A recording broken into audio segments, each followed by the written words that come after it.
everyone. We'll get started in about 2 minutes.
All right. Good morning, everybody. Welcome to Time Management for Focus in 2021. My name is Carly.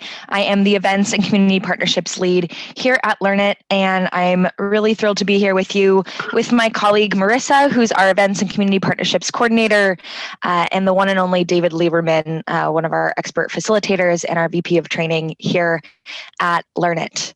A little bit of context around these events and what we do. I'm going to go ahead and share my screen really quickly.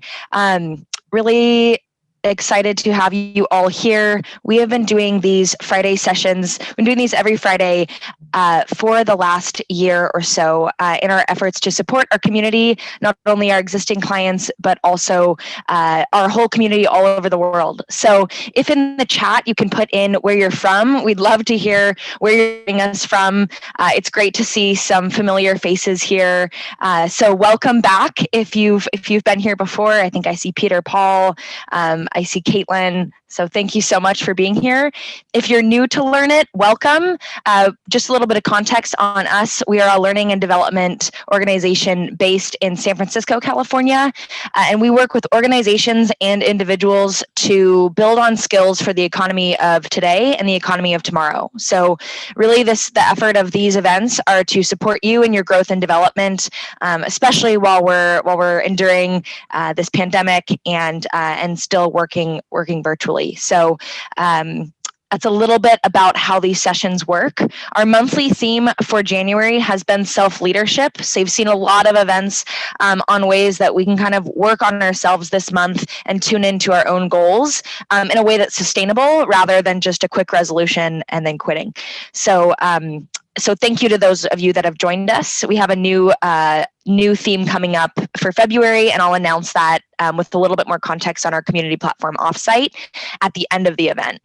And just one more thing, these events are always held by our subject matter experts like David, guest speakers, and we also work with our clients and existing nonprofit partners so that any donations and proceeds from these Friday events go directly to our nonprofit organization of choice. So with that, I really want to, actually before that, just a couple of housekeeping items. One, this session is meant to be interactive, so please use the chat. I see like 39 people commenting and putting in where they're from, so amazing, thank you. So please put your questions in the chat. Marissa and I are going to pull those and thread those in and pose those to David throughout the session. This session will also be recorded, so you don't have to worry about that. And it will be available when you join our community platform offsite, which again, I will share at the end of the session. But now, without further ado, I would love to introduce you to David Lieberman, who, as I mentioned, is our VP of Training here at Learnit. He is an educator and instructional program designer, has designed thousands of programs over his time at Learnit for us, for some of our largest clients, and has consulted with Fortune 500 companies and emerging companies. And he oversees all of our remote learning and development programs for organizations here at Learnit. So I'm really privileged to work with David, have really learned a lot from him about time management and project management over my 2 years at Learnit. So thrilled that he's able to share his insights here. So with that, I'll turn it over to David. Welcome, David.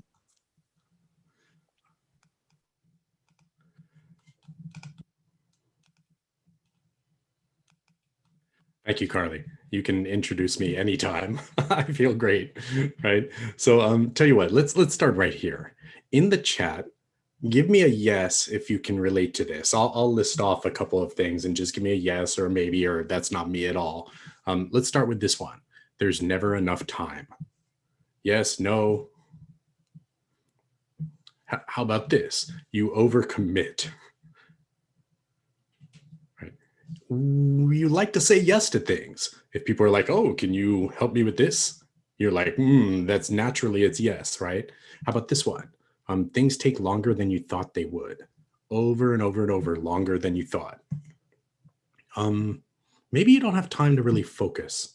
How about that one? We don't have time to really focus. How about much of the time it feels like your brain is all over the place? You know what I mean? Like chunk, chunk, chunk, chunk, chunk, chunk, chunk. Let's put a couple more in there. Prioritization is difficult. How about that? Somebody in the chat said facts in capital letters. All right, let's start this one. How about you get caught up in other people's urgency? Somebody else is freaking out about something that doesn't really have anything to do with you, and there you go. All right, last one. That at work, it's kind of difficult to say no without feeling guilty. Right? I mean, these are all natural things with human beings. For me, I have a very busy brain. I get excited about stuff. I run off. I like to say yes. I like to be in it. I like to be helpful. And apparently, I also like to be totally overbooked and slammed and not able to meet my commitments and frantic all the time and worried. And time management is the answer to all of that, all of it, right? If you find that you're not that good with time, how many of you are really good with time? I mean, that's kind of weird to ask at a time management workshop, right? How many of you are really good with time?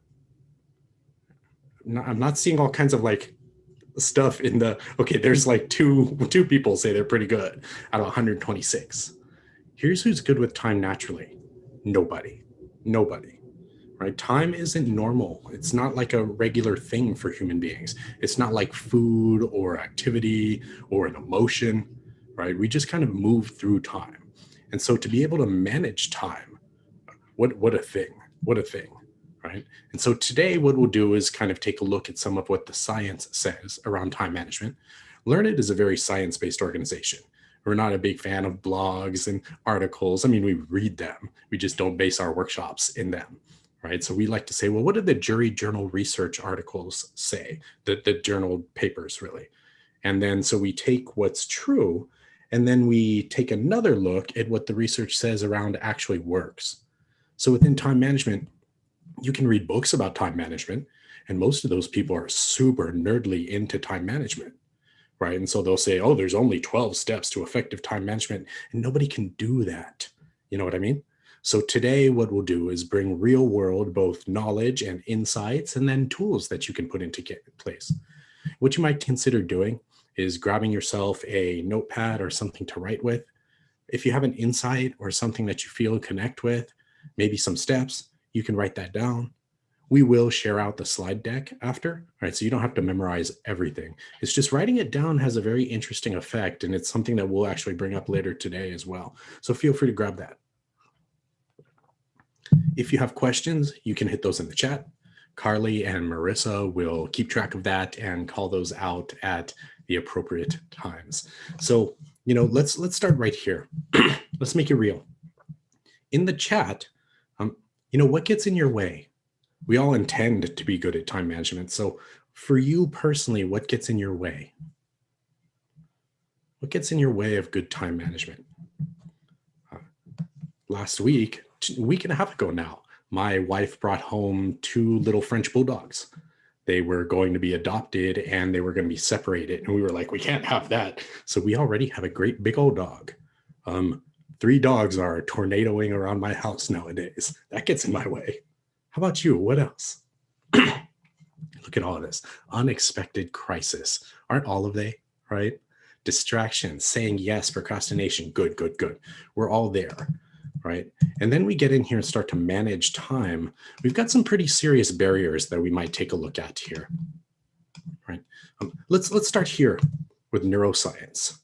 You know, what's really interesting with neuroscience is that our experience of time is not fluid, that the faster your brain is going, the slower we experience time. You've probably seen this happen if you got into like a car accident or something that all of a sudden everything slowed down, like chunk, chunk, chunk, chunk, right? That kind of thing. And what's also interesting is that when our brain slows down through either normal sort of brain activity or additives that we give to our brain, the perception of time speeds up. Like, you know, many of us have experienced, you go out drinking with your buddies and like, where'd the evening go? Whew, it just goes right by. You know, there are people who believe that animals like mice who have very, very fast brain activity actually experience a lifetime that's experientially kind of the same time frame as ours, which is pretty fascinating, right? And so when we start interpreting that, when we start trying to say like, here's what's real with time, that's when we get into the world of philosophy. Philosophers basically try to say what's true when there's no science to say what's true. And in philosophy, what they mostly argue about is whether or not time is even real. There are 3 sort of prevailing schools of thought in the world of psychology about whether or not time is real. Those 3 prevailing schools of thought are basically presentism. Presentism says, hey, the only thing that's real is right now. Right? Some Zen is into that type of thing. Now is the only thing that's really happening. The past is gone. The future hasn't happened yet. Externalism comes along and says, that's kind of silly, right? Because it's all real. The past is real. The future is real. That's really going to happen. Right now is right now. They try to look at it and say science shows us that time isn't like we think it is. And many people believe like all of this has already happened. And then growing block people come along and they're like, the future has not happened yet. That is not real, right? The past happened, that's real. And right now is real. The block is growing. It's interesting, isn't it? Those people are probably fun to talk to at parties. And as we move forward, then you start getting into theoretical physics, right? Einstein's theory of special relativity basically showed mathematically, and it's been proven, right? Experiential proof that time and space are connected in that 2 bodies moving through space at different speeds experience time at different speeds as well, right? Stephen Hawking comes along, and one of the big things that he contributed is this idea of what he calls imaginary time. That has to do with the singularity, the beginning of the universe and the ever expansion of the universe. And mathematically, he's shown with at least our little monkey brains that we've got right now, that sometimes mathematically you have to treat time like it's real, and sometimes you have to treat time like it's not real, or else the math doesn't work out. And now we're expected to just manage time. Okay, right? The thing is, time management in and of itself, it's a misnomer. Time can't be managed. Time just happens, right? And language matters, doesn't it? Right? If you're driving in traffic and you say, this is horrible, it's the worst, it makes it worse, doesn't it? Right? So when we try to manage time, it's no wonder that our brains can't really grab a hold of it, because that's not even a thing. So I guess here's the question for you.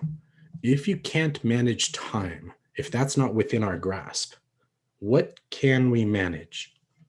Any ideas in the chat? What can we manage if we can't manage time? I have to be better with time. Good luck with that. Right? Managing ourselves, people are saying. That sounds nice, doesn't it? Our conduct, perspective, what we use it for. Yes, yes. Right. So what we're really talking about is doing things like setting priorities or scheduling tasks or communicating or what we keep track of. And that's what allows us to focus. If we're talking about focus, and I think we've all had challenges with that this year, right? And this past year as well, especially, then what we're talking about doing is managing what we can manage so that our brain can build structures. In many ways, our brain is a pattern maker, isn't it? We look at things and we go, oh, I see how that works. And when we identify the pattern, we're like, okay, good. And then we can come and set priorities to it. Without the pattern, it gets a little crazy, doesn't it? Here's a question for you. How many of you guys are good at multitasking? How good are you at multitasking? Elise pops in quick on the draw. Not good. I used to be like, I'm amazing at multitasking. My brain is like pop, pop, pop, pop, pop, pop, pop, all over the place. In every age, or maybe every 5 years or something like that, there is a trend from the world generally of psychology that makes its way into the world of professional business type of things, right? Right now, what's mostly rolling around is these ideas of intellectual biases, which is where your brain decides something all by itself up in the cortex area and then tells you it's true. And it turns out a lot of that stuff isn't true, right? We've all been there. In the 80s, the big one was multitasking. They're like, oh, multitasking. You got to be a big multitasker. It was on the cover of Time magazine, multitasking, right? And so everybody was all excited about multitasking. Stanford, Clifford Nass, who's a researcher at Stanford, he's the big dog in the world of multitasking. He got in there and said, okay, you know what? Let's treat it like Stanford treats things and do a big old study on multitasking. How does multitasking work? And so through a multi-year study, Clifford Nass and team at Stanford showed how multitasking works. And here's the answer. Ready? It doesn't. That we don't multitask. That in our conscious brain, anyway, the cerebral cortex up here, where we actually have our thought process, we can only really run one thing through it at the same time. Now, the EEG studies, where they measure brain activity, show pretty conclusively that what actually happens when we're multitasking is we're really just thought switching, right? You're switching from one thought to another one. You're not doing two at the same time. Do you buy it? In the chat, can you, is that what it feels like, that you're thought switching? You're not really doing two things at the same time? What do you think? Yes, no, kind of, I don't know. Right? For me, I was like, oh yeah, totally. I am bouncing between one thing at a time. Now, what we're not saying is you can't drive and talk to your friend at the same time. You just can't do multiple things with your cerebral cortex, with your prefrontal cortex, at the same time. Other parts of your brain run on automatic, and we can use different parts of our brain at the same time as well. So here's the what comes of that, right? If we're not focusing. Remember, today's about focus, isn't it? You might imagine that errors go up when we multitask. Let's play guess the statistic. That's always fun, right? We can do the Price is Right business. If you had to guess, how much do you think errors go up when we're multitasking versus focusing on one thing at a time? We think like 10%, 8 million%? What's your guess? Let's see if anybody gets it. I always try to guess statistics when I'm reading studies. I mean, I'm nerdy like that.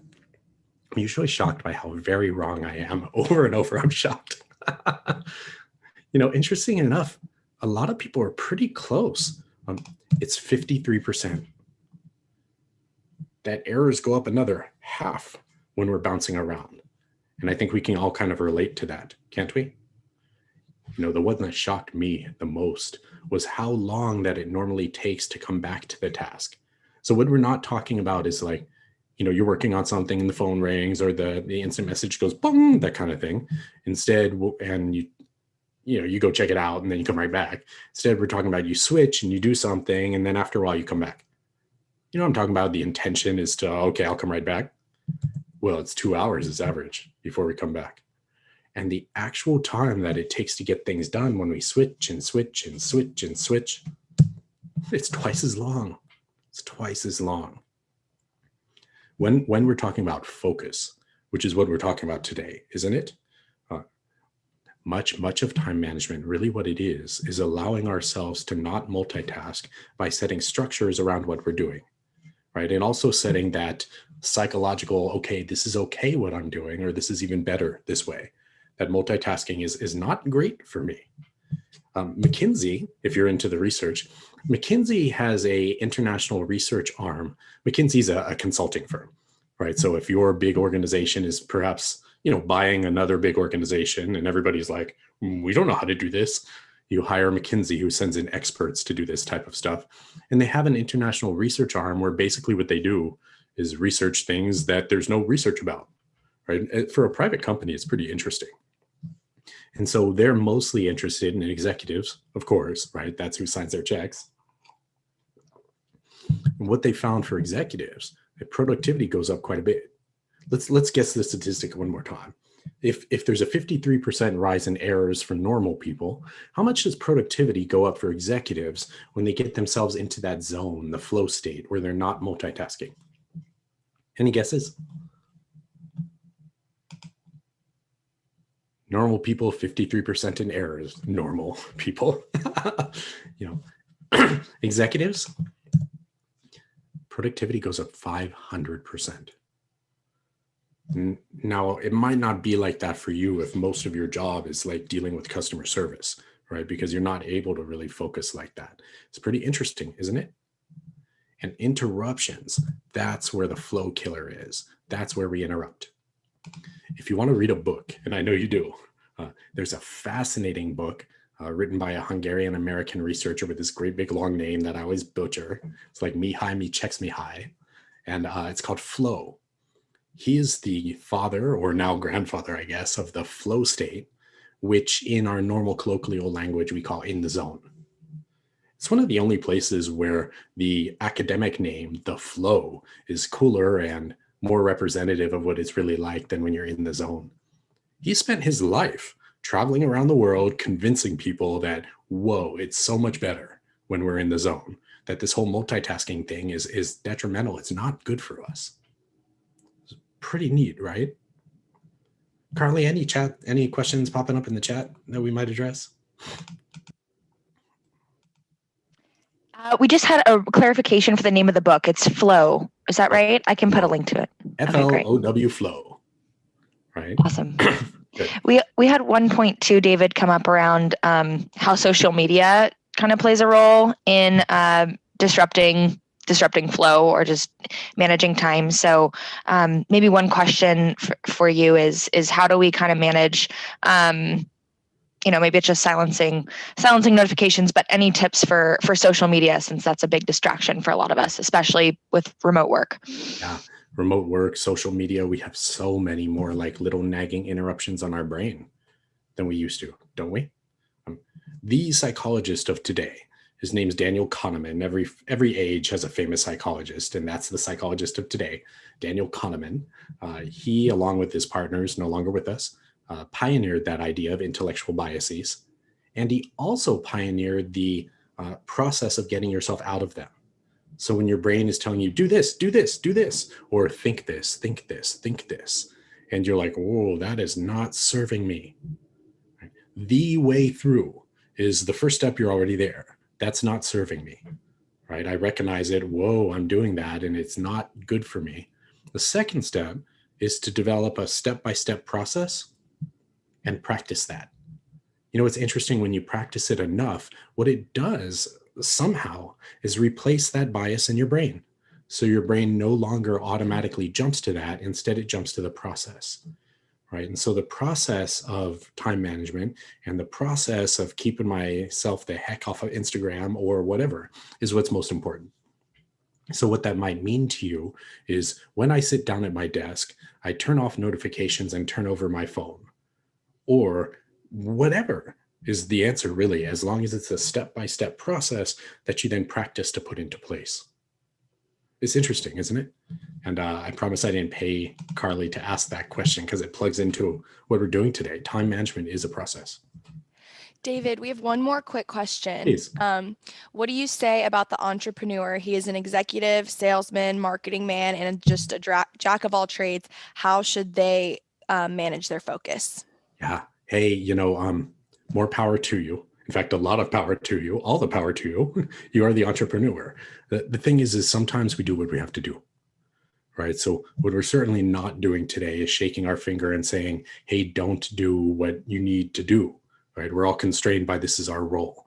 What the time management experts say, and more than that, what the studies say, is when you're bouncing between things, if what you have is a set aside block, here's when I'll do this, here's when I'll do this, here's when I'll do this, right? So we're not building a marketing plan while we weave through product development. Is that making sense? It's interesting, isn't it? And I think we all know that time of day matters as well, doesn't it? Right. So while we're starting to say, hey, if we're going to focus, what it's all about is blocking time. Why don't we deal with blocking time first? Like when? That peaks and valleys thing, is that real? The whole like, I'm doing awesome. I'm like, and then I crash. Is that real? Or is that just something people made up? Right? It's totally real.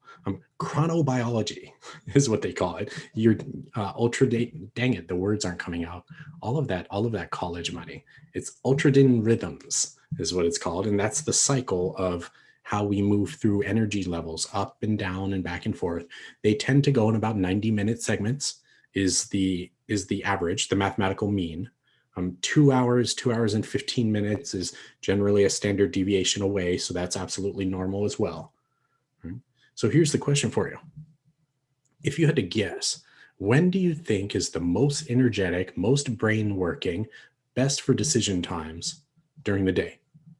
For you, when is it?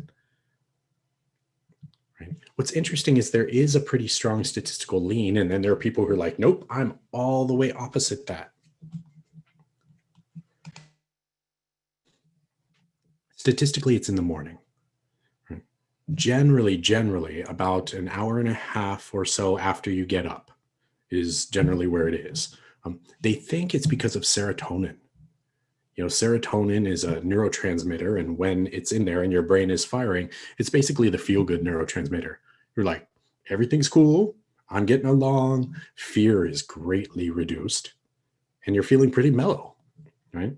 Some people take party supplements where that's all it does is get the serotonin rolling. You feel amazing that night.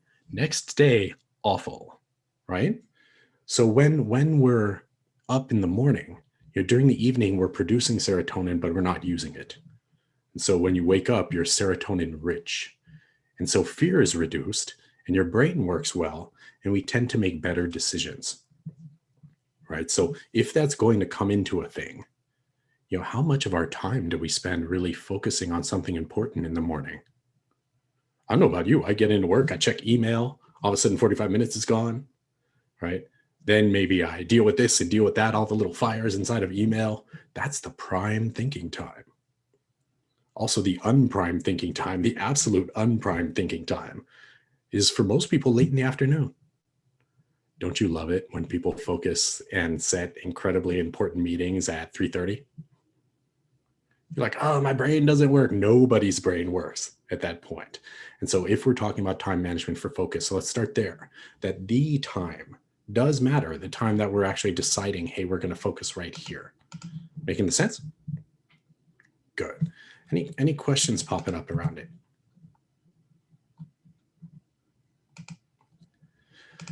Now, if you want to get deeper, and of course you do, everybody loves getting deep, there are some things that you can do to increase your serotonin production.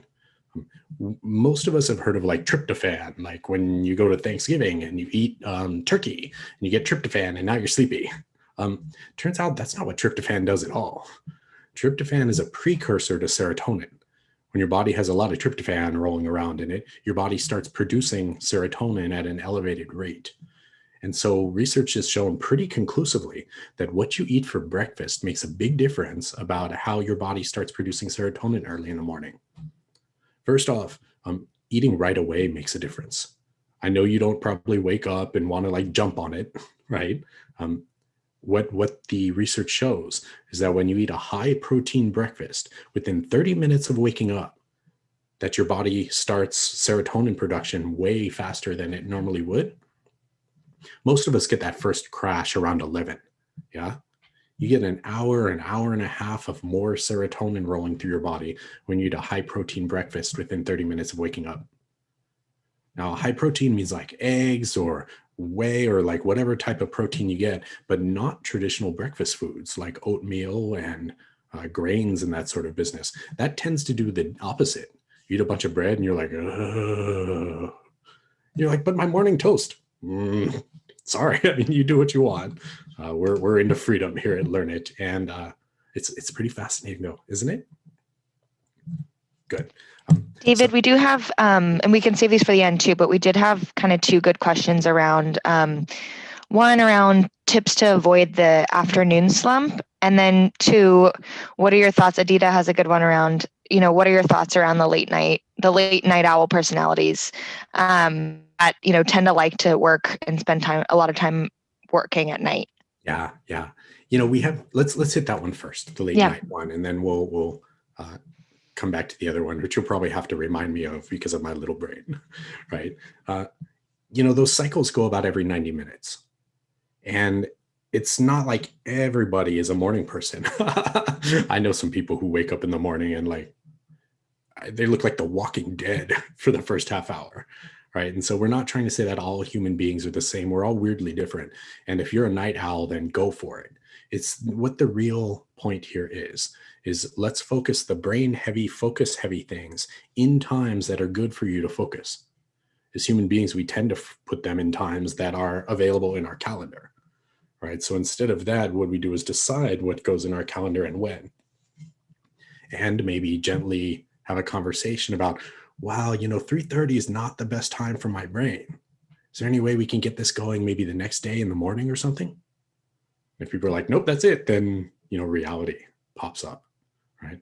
Oh, and then the other question was about focus in the afternoon. Like, if that's real, it's not like I can stop working in the afternoon, except for those of us visiting from Spain with your siesta. So envious. So envious, right? There is something really neat, actually. You know how music sort of like lifts up your brain, right? Energetic music, kind of like, oh, now I'm going, right? Well, the problem with that is that it also activates your brain in very busy ways because of the music. So we can't think, many of us, right? It's the same reason many of us can't watch TV and think at the same time as well. Except there are studies about what types of music lift you up while still allowing you to think. Here we go. Ready? Y'all can get your Pandora or Spotify rolling. The number one is non-lyrical energetic jazz. It does have to be non-lyrical. If they're singing, it wakes up the language centers of our brain, and it's very hard to focus on something else. They think maybe it's jazz because it's not super pattern based. So it's energetic jazz without lyrics. Now, I, in my own life, have kind of taken that and moved it into like James Brown instrumentals, which is funk, right? And that's just kind of how I roll.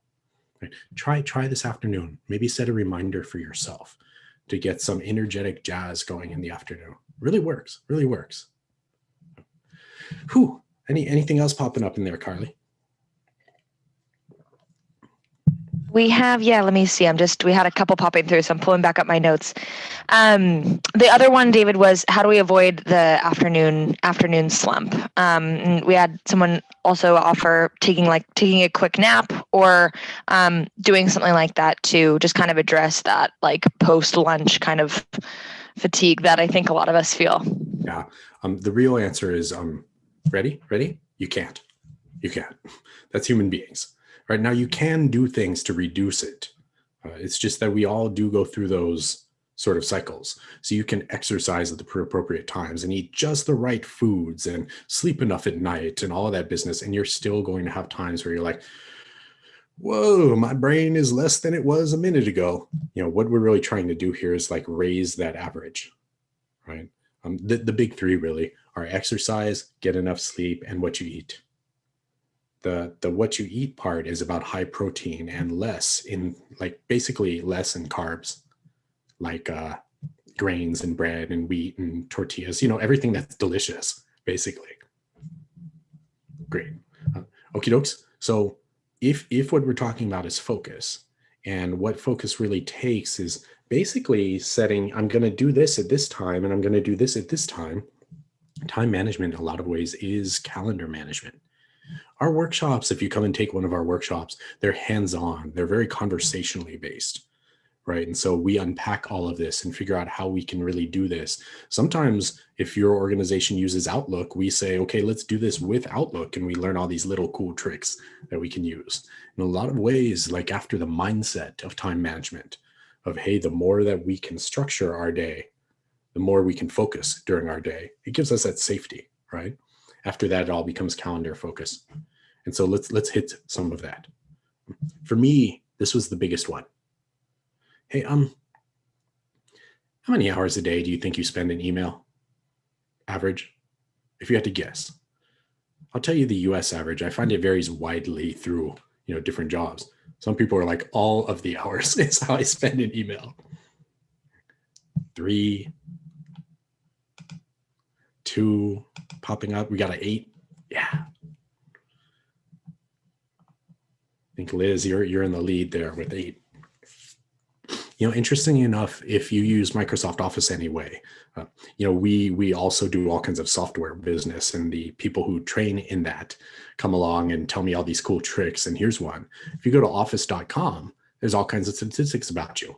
For example, how many emails you send a day and how many hours you spend in that. 2.5 hours is average. That's average for US office workers, right? Maybe it's different around the world, and it's certainly different if you're not an office worker. Right? It's interesting though, right? So here's another question for you. Let me put a line in there. How many of you have check email in your calendars? How many of you have 2 hours of check email in your calendars?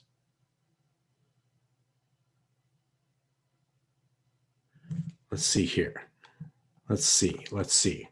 We've got Allie and crickets, lots of crickets having check email in their calendars. This is a big pop for time management.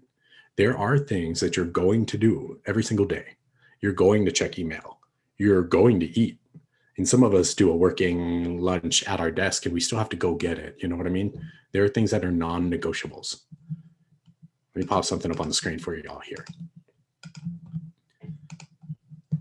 The biggest impact you can make right away is to schedule those bad boys. The things that you're going to do for sure, put them in your calendar. Now, this doesn't mean something won't get scheduled over it. It doesn't mean it won't move. It does mean that you're more likely to respect that time. And if someone's trying to book something for you, they're more likely to book around that time. I'm going to pop open my calendar here. We like to walk the walk and show the walk. And here we go. This is me. This is David Lieberman right here. Here are you guys.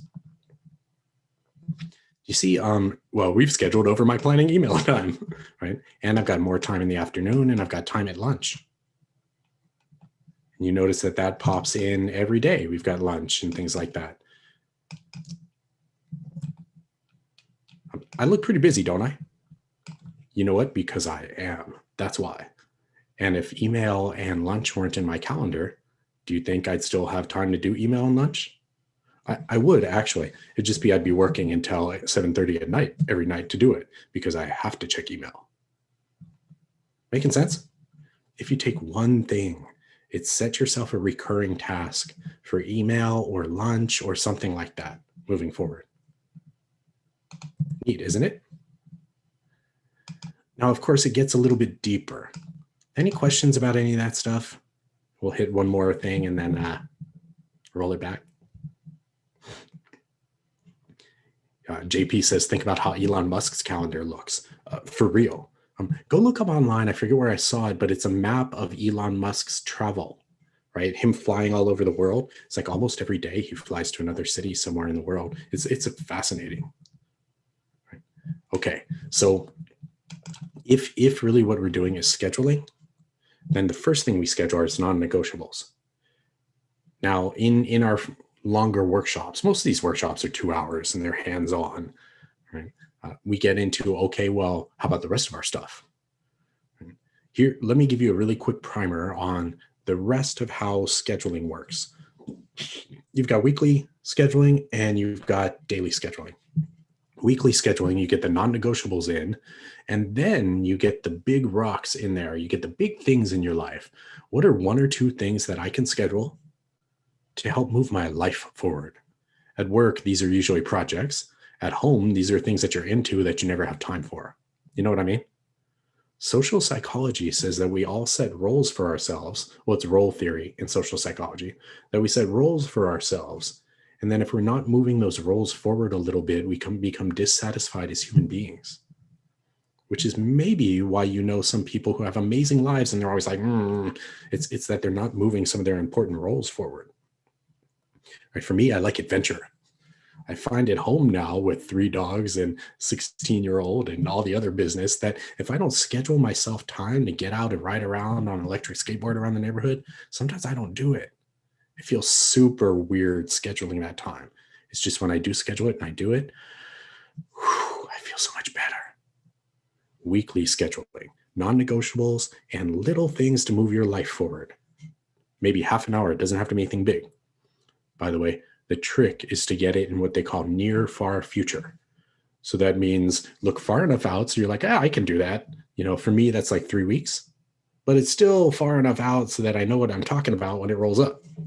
Near far future is what they call it. Questions about that popping up? Yeah, David, we have quite a few questions. Yeah. Let's see. I think this one was from either Selena or from Liza or Lisa. And Lisa says, I tried doing this, but ended up not getting anything done because I kept getting distracted, but wouldn't allow myself to work on something else. So ended up not making much progress on either of the projects. How do you handle needing to be flexible and not sticking with the scheduled time you set? So if things come up or a priority changes, how do you kind of grapple with letting go of your time, some of your time block to Great. make room for those new priorities? Good. Let's hold on to that one. My little brain won't remember 2 questions all at the same time. and then we'll come back for the next one because there is an answer for this one. What we're not trying to say is if it's in your calendar, that's it. You got to do it, right? Because we all know we won't. Now, when we put something into the calendar, we do want to treat it like a commitment, like that's an intention to do, not like a maybe.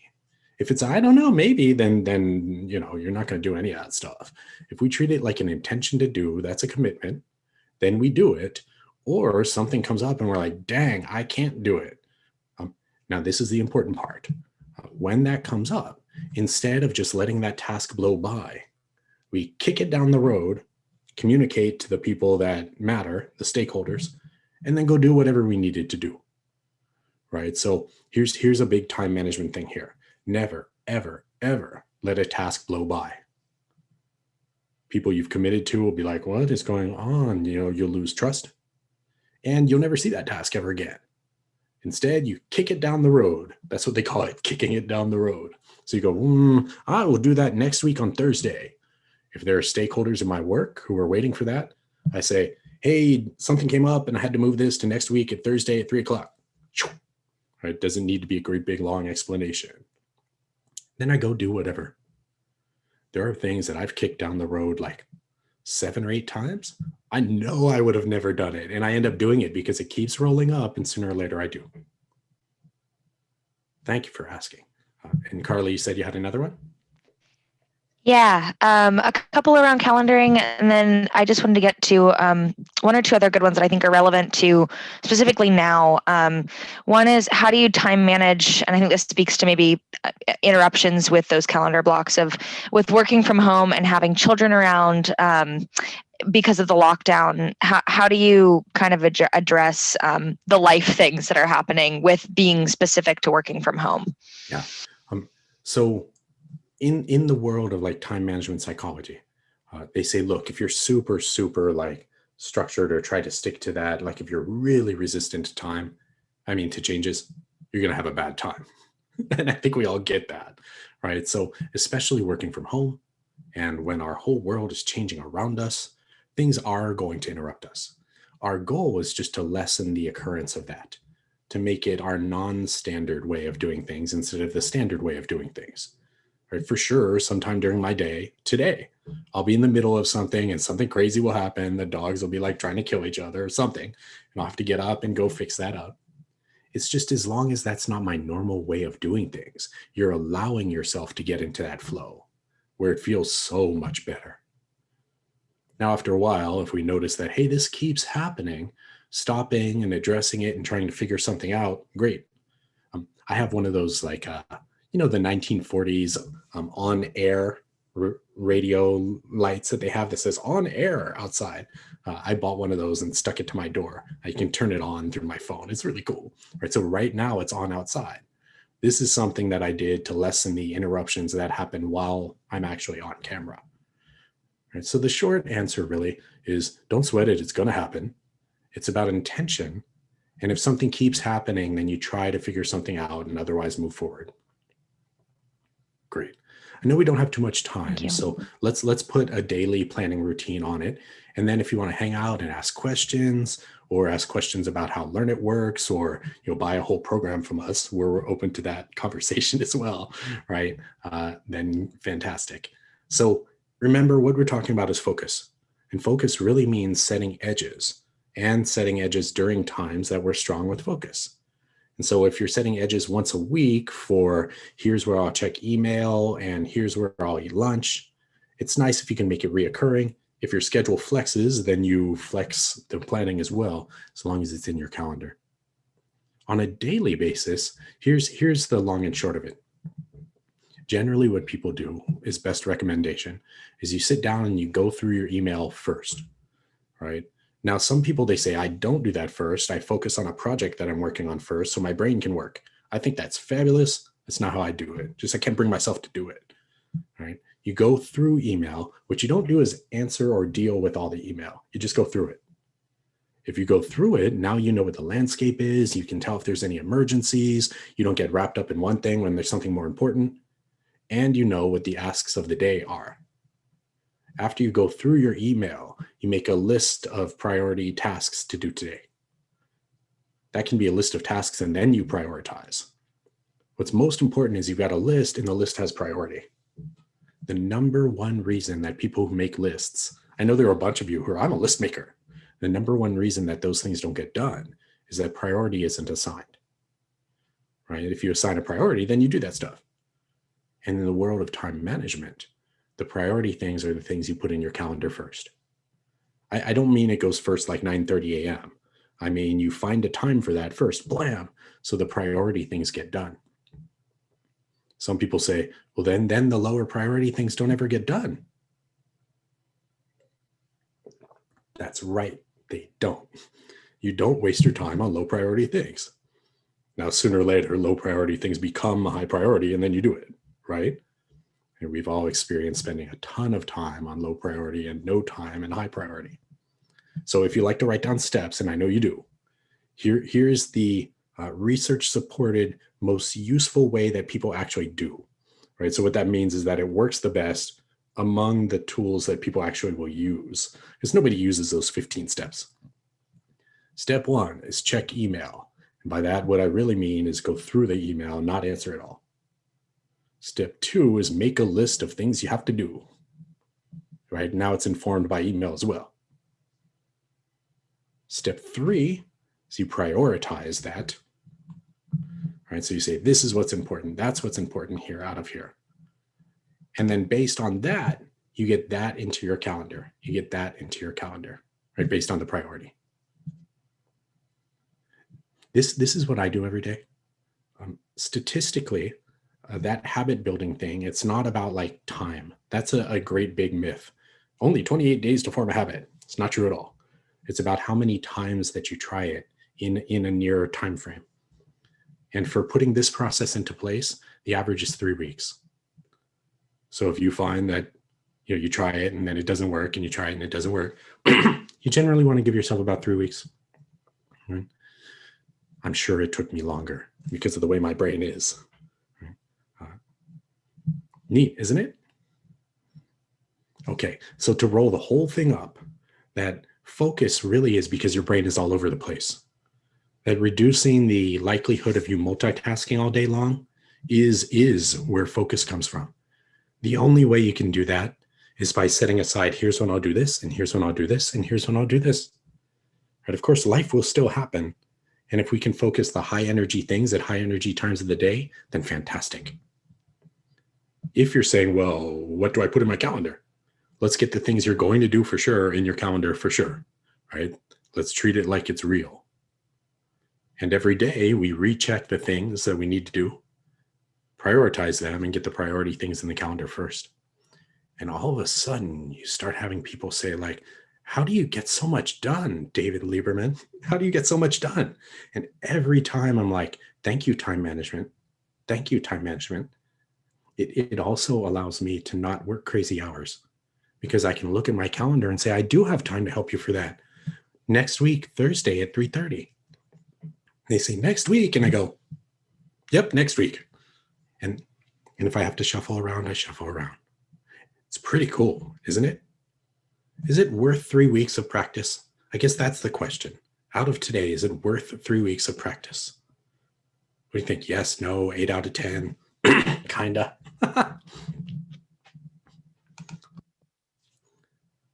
For me, time management is one of the top 2 or 3 professional skills I've ever learned. I had to learn it. The other one's probably project management.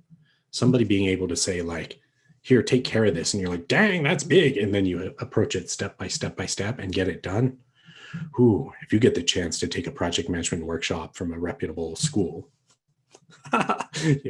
jump on that, jump on it. Time management, project management, things like emotional intelligence, working through that. Conflict management is one of the most successful trainings that people take ever. 93% of people that take conflict management training say they used it later. That's a huge statistic, isn't it? Whew. All right. So for Learnit, my name's David Lieberman. If you want to hang around and ask questions, I see there are some there, then perfect. We nerd out about this stuff. We're super happy. If you have questions about Learnit, that's great as well. Carly has a little bit to tell you about our community site where you can directly reach out to Learnit facilitators and find out about all of these free events. So thank you so much, everybody. And I'm going to hand it back over to Carly. Carly? Thank you so much, David. Thank you, everyone. If you enjoyed today's session, give us your feedback in the chat. We'd love to hear from you. Give a little shout out to David. Thank you, David. Really appreciate it. And as David said, we do have some more great things up our sleeve for you. And if you today's session is available in our community called Offsite. So we'll go ahead and share the link to Offsite, and we'll actually share David's link so that if you enjoyed today, awesome. Thank you, David. Yours is in there. We can go ahead and he'll get credit for that, which is always amazing since he was amazing today. So with that, I just wanted to share a couple of just the quick immediate benefits you get from Offsite.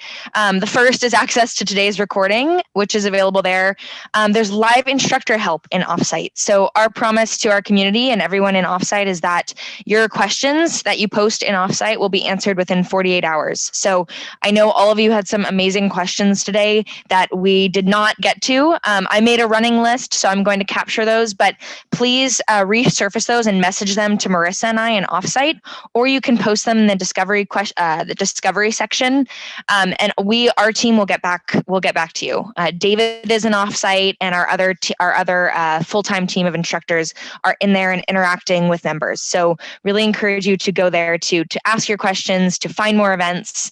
And there's also exclusive discounts on upcoming workshops at Learnit. So in addition to our weekly free sessions that we do, we also do more in-depth private sessions, and we also offer longer form public open enrollment workshops. So there's exclusive discounts on those to members of Offsite.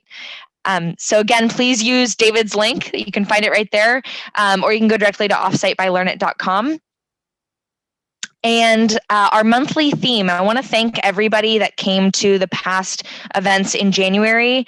Our monthly theme moving into February is data visualization. So this is running our calendar for the next month.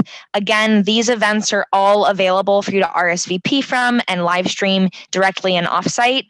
We'll also be emailing out the calendar to all of you after this event. And everyone who attends all 4 events will actually receive a Learnit badge that you can share on LinkedIn. You can share with your employer or your manager to show that you're really working to level up and upskill during this time. So with that, we have a little closing video on offsite. And so I'll go ahead and share my screen really quickly for that.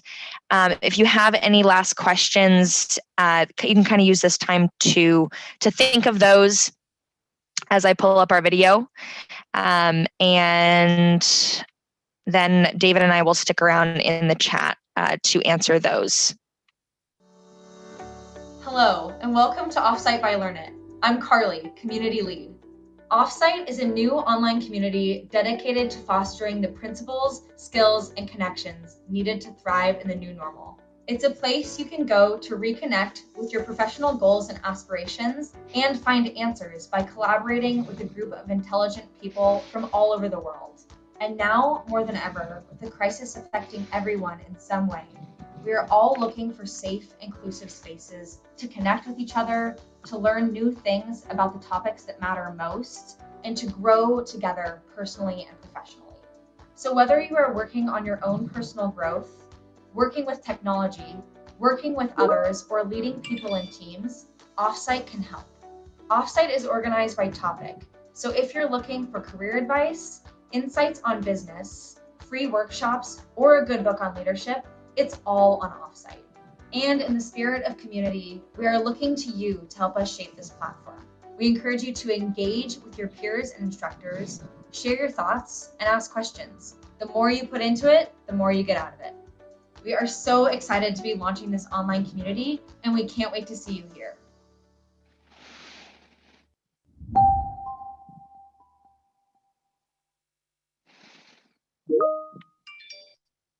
All right, with that, thank you so much, everyone, for joining.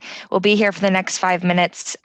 David, if you have a couple minutes just to address any last questions. Sure. Yeah, and a couple of people have asked already if we have recordings of previous sessions in Offsite, and we do. Also, signing up there will give you notifications about more of these that we do. Every week we do a free one of these, and these are sort of more direct presentation rather than hands-on workshop. We find that with teams, when you're working with a team, the real learning happens by discussion and application and making plans during the workshop. And so we'll be happy to see you in those as well. Does anyone have any questions about Learnit or any of that business? You can come off mute and ask away.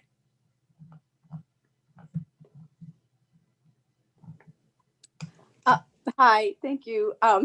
Yeah, I just wanted to get clear where the videos are. I just went to the email link that you sent and it wasn't fully apparent. Is all the classes that you guys offer on a video that we could watch somewhere? So generally, all the classes are a big thing. Learnit is a in-person learning organization. So most of the classes that we do are all live. Right, so that's not on a video, and everything that we've done like this, where every Friday we do an informative webinar like this one, these are all recorded, yes. And Carly, they're all available at Offsite, is that right? Let me put that link in there again. Yes, that's correct. So thanks, Catherine. The link to Carly, past. you're on mute, I think. Oh, or at least sorry. Can you hear me now? Nope, still not. About now? No. Let's see. I'm still not coming through. How about now? Can you hear me now? Capabilities are telling me that yes, all of those recordings are on Offsite. Marissa, maybe you can pop in for that. Oh, there we go. Yeah. We do post all of the recordings on Offsite. Okay, so other people hear you. So it's something with me. Oh, I mean, I can answer it. No problem. Can everybody hear me though? Yes. Yeah, I Okay. can hear you. Yes, all of the recordings are posted on Offsite. So if you are interested in seeing an event from everything we did in January was self-leadership. So all of those, the recordings are posted on Offsite. And then we post, the event links to sign up on Offsite for the upcoming events. And then after the event, so we'll probably post it later today or on Monday, you will find the link to the event that happened today. So if you want to share that with your coworkers or a friend, or if you had to hop off early or hop off in the middle, you can find it all on Offsite. Offsite.com. Yes, or I know Carly just posted the link in the chat and David has been posting his link. So if you just click on those as well, it'll take you straight there, completely free to sign up, and you can Great. find everything in there. Thank you so much. Yeah, of course. And there was a question there about any ideas or comments about ADHD. So true ADHD is a medical condition, right? And I want to preface this with that's not my super area of expertise, and I have done a lot of looking into it. So basically, the main difference is treating it like a medical condition. So that means the types of things that we're looking at and a much more ingrained structure of let's make sure we exercise, let's make sure that we have downtime, let's make sure that we get enough sleep, and some people medicate as well, right? It's just that what the research shows is that medication alone sort of takes the edge off and doesn't return people to the point where they're feeling like happy. You know what I mean? Their brain is always bouncing for true diagnosis there, right? So it's a combination often of medication and lifestyle, like everything, I guess. Thank you so much. Great. Any other questions or anything popping up? Lisa James typed Gilead, who is one of our clients. Lisa, did you have a question around that?